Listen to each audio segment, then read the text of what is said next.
అందరికీ నమస్తే అండి. నా పేరు అనిల్ కేత. జనగలం ప్రేక్షకులకు స్వాగతం. జగన్మోహన్ రెడ్డి గారి వాళ్ళ అసెంబ్లీకి వచ్చారండి. దుష్ట మంద ఓళ్ళ మీద ఊరకే పడదన్నట్లు ఆయన ఎమ్మెల్యేలు ఆయన ఎమ్మెల్సీలు కూడా ఊరకే అసెంబ్లీకి రారు కదా, ఏదో ఒక విధంగా యాగి చేసి అక్కడ మమ అనిపించుకుని బయటకు దొబ్బేద్దాం అనే ఒక ప్లాన్తో వచ్చారు. సో యాజ్ యూజువల్ వాళ్ళు అనుకున్న విధంగానే ఓ 10 నిమిషాలు హడావుడి చేశారు, అక్కడి నుంచి బయటికి పోయారు. సరే, ఆయన 11 నిమిషాలు ఉన్నారా లేదా అక్కడ పవన్ కళ్యాణ్ గారినో చంద్రబాబు నాయుడు గారినో చూసి భయపడ్డారా? అందుకే ఆ మొహాన్ని అలాగా చాలా బెత్తరగా చూపులు చూస్తూ కాస్త టైంపాస్ చేశారా 10 నిమిషాలు? ఇలాంటి ఆలోచనలన్నీ కూడా చాలామంది సోషల్ మీడియాలో వ్యక్తపరుస్తున్నారు. కానీ మనం అబ్జర్వ్ చేయాల్సిందే, ఆయన ప్రజలచే ఎన్నిక కాబడిన ఒక శాసనసభ్యుడు. ఆయనకి ప్రతిపక్ష హోదానైతే ప్రజలు ఇవ్వలేదు. కానీ ఇవాళ ప్రతిపక్ష బాధ్యతను ఆయన తీసుకుని అసెంబ్లీలో సమస్యలను ప్రస్తావిస్తానని ముందుకు వచ్చినట్లయితే ఏ ఒక్కరూ కూడా ఆపలేరు కూడా. ప్రస్తుత కూటమి ప్రభుత్వం కూడా ఖచ్చితంగా జగన్మోహన్ రెడ్డి గారు ఇష్యూస్ మీద మాట్లాడినట్లయితే ఆయనకు తగిన సమయం ఇవ్వాల్సి ఉంటుంది, ఇస్తుంది కూడా. అందులో ఏ విధమైనటువంటి డిఫరెన్స్ ఆఫ్ థాట్ అనేది ఉండదు. కానీ జగన్మోహన్ రెడ్డి గారి దగ్గర విషయం ఉందా?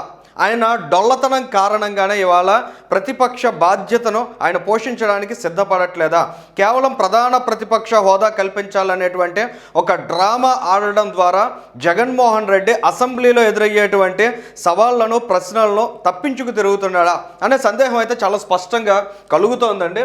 జగన్మోహన్ రెడ్డి గారు ఇవాళ అసెంబ్లీకి వచ్చిన తీరు ఒకసారి మీరు అబ్జర్వ్ చేసినట్లయితే ఆయన నినాదం ఏంటంటే ప్రతిపక్ష హోదా గుర్తింపు కోసం ఆయన డిమాండ్ చేస్తున్నారు. ఆయన ప్రధానమైనటువంటి ఆలోచన అదే. అంటే వాళ్ళ ఆ ప్రతిపక్ష హోదా అనేది ఎవరు ఇవ్వాలి? ప్రజలు ఇవ్వాలి. ప్రజలు ఆయన్ని చేత్కరించారు, ప్రజలు చీకొట్టారు, కేవలం 11 సీట్లకు పరిమితం చేశారు. కనీసం ఎప్పటికైనా ఆ జగన్మోహన్ రెడ్డి గారికి కాస్త బుద్ధి జ్ఞానం రావాలి కదండి. కనీసం ఆయనకి రాకపోతే ఆయన చుట్టూ ఉన్నటువంటి ఆ మందైనా గుర్తు చేయాలి కదా. ఎందుకు ఈ విధంగా కాలయాపన చేయడం, ఈ విధంగా రచ్చ చేయడం, ఆంధ్రప్రదేశ్ రాష్ట్రం యొక్క ఖ్యాతిని దెబ్బతీయడం అనేది ఖచ్చితంగా పార్టీకి సంబంధించినటువంటి వాళ్ళు ఆలోచించాల్సినటువంటి అవసరం ఉందండి. జగన్మోహన్ రెడ్డి గారు ఎందుకు అసెంబ్లీ రావట్లేదు అనే విషయాన్ని ఒకసారి మీరు అబ్జర్వ్ చేసినట్లయితే అక్కడికి వచ్చిన తర్వాత ప్రతి ఒక్క అంశానికి కూడా తలా తోక ఉండాలండి. ఆయన తాడేపల్లి ప్యాలెస్లో కూర్చుని నోటికి వచ్చినట్లు వాగుతూ ఉంటారు కదా, అలా నోటికి వచ్చింది చెప్తే కుదరదు, జరగదు. కాబట్టి అసెంబ్లీ నుంచి తప్పించుకు తిరుగుతున్నారు. మీరు గమనించినట్లయితే నిన్న 1200 కోట్ల రూపాయలు ఫీజు రియంబర్స్మెంట్ కోసం ఆంధ్రప్రదేశ్ రాష్ట్ర ప్రభుత్వం విడుదల చేసింది. నారా లోకేష్ గారు మానవ వనరుల శాఖ మంత్రిగా ఉన్నారు. దాని మీద ఆయన ఒక ట్వీట్ కూడా చేశారండి.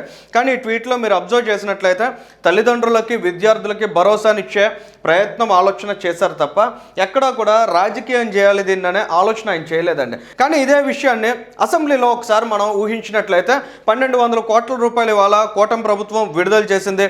ఇప్పటి వరకు 2800 కోట్ల రూపాయలకు పైగా గడిచిన 19-20 నెలల కాలంలో కూటమి ప్రభుత్వం విడుదల చేయడం జరిగింది.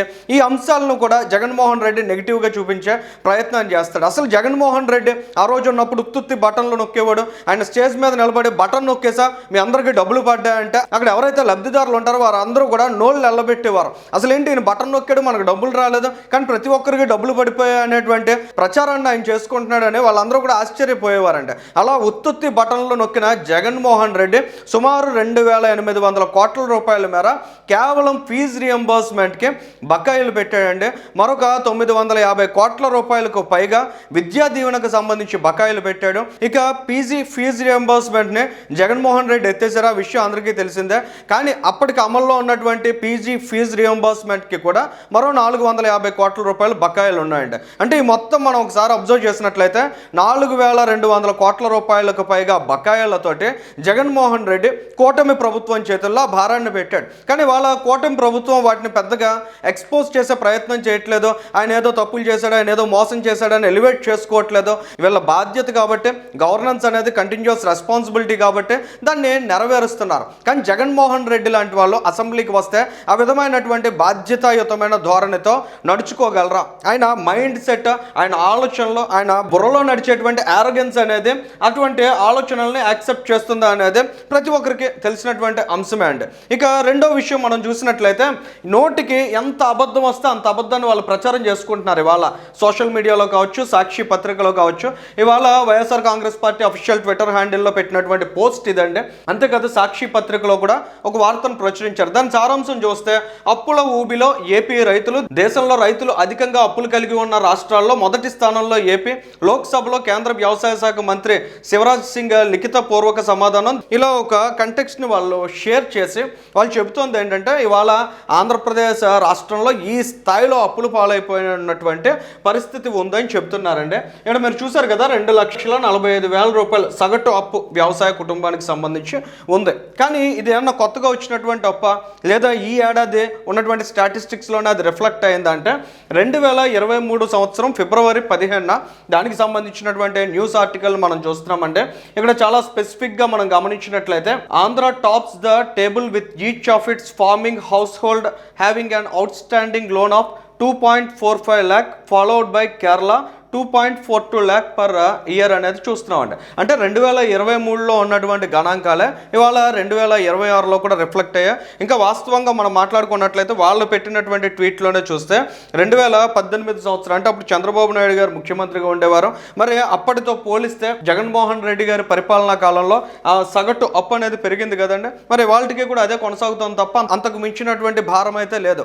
ఏదేమైనా ఇలాంటి అంశాలన్నీ కూడా అసెంబ్లీకి వచ్చి డిస్కస్ చేయాల్సినటువంటి బాధ్యత జగన్మోహన్ రెడ్డి లాంటి వాళ్ళ మీద ఉంటుంది. ఎందుకంటే వాళ్ళని ప్రజలు ఎన్నుకున్నారు కాబట్టి. కానీ జగన్మోహన్ రెడ్డి గారికి ఎలా ఉందంటే అత్యుత్సాహం, ఇమీడియట్గా ఆయనకి అధికారం వచ్చేసేటువంటి మార్గాలు ఏమైనా ఉన్నాయా, వీలైనంత త్వరగా ఈ 5 ఏళ్ల కాలం గడిచిపోవాలి, ఎప్పటికప్పుడు రోజులు లెక్క పెట్టుకుంటున్నాడు ఆయన. ఏడాది అయింది, 2 ఏళ్ళు అయింది, ఇంకో 3 ఏళ్ళు అయితే మళ్ళీ అధికారం మనకు వచ్చేస్తుంది అనేటువంటి పగటి కళలో జగన్మోహన్ రెడ్డి కంటూ ఉన్నారు. అది రాజకీయంగా ఆయన చుట్టూ ఉన్నటువంటి వాళ్ళని కాస్త యాక్టివేట్ చేయడానికి, లేదంటే ఈయన మీద ఎంతో కొంత విశ్వాసం ఇప్పటికే సన్నగిల్లు ఉంది కాబట్టి ఆ పార్టీలో కొంత కాన్ఫిడెన్స్ క్రియేట్ చేయడానికి ఆ రకమైనటువంటి మాటలు ఉపయోగపడతాయేమో కానీ ప్రజల్లో మాత్రం జగన్మోహన్ రెడ్డి ఏ విధమైన విశ్వాసాన్ని కలిగించలేకపోతున్నారనేది చాలా స్పష్టంగా ఇక్కడ మనం గమనించగలుగుతున్నాం. ఈ వీడియోకి సంబంధించి మీ అభిప్రాయాలను కూడా కామెంట్ చేయండి. Thank you.